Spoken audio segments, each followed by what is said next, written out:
Hello, I'm KHOU 11 meteorologist Chris Ramirez. Here's a look at your tropics update as of Saturday morning. We're seeing some new developments out in the Atlantic basin. And just a reminder, we are in the busy part of hurricane season. Helene has definitely weakened into a remnant low, still bringing rainfall to the Midwest. But we're also keeping an eye on another area of concern that has been upped by the National Hurricane Center at 40% chance of development within the next 7 days. There is a lot of uncertainty regarding this system because we still don't have an organized low yet.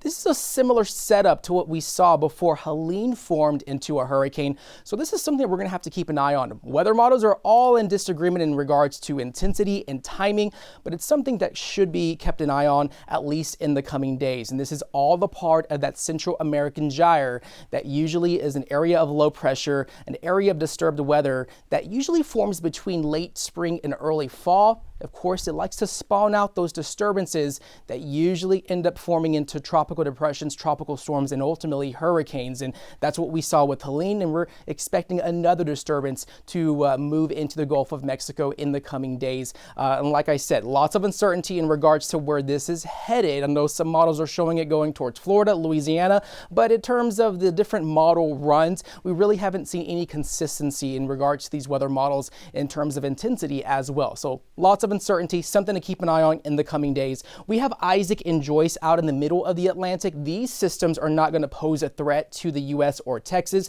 Those are going to remain over open water. Of course, Isaac, now a Category 2 hurricane, that's going to weaken into a remnant low moving off towards Europe. Joyce is a tropical storm, and that will weaken into a tropical depression in the coming days. Also keeping an eye on the ocean temperatures across the Atlantic. We're seeing temps at 87 out in the middle of the Atlantic, even in the Gulf of Mexico, 87 degrees, 88 closer towards Mexico.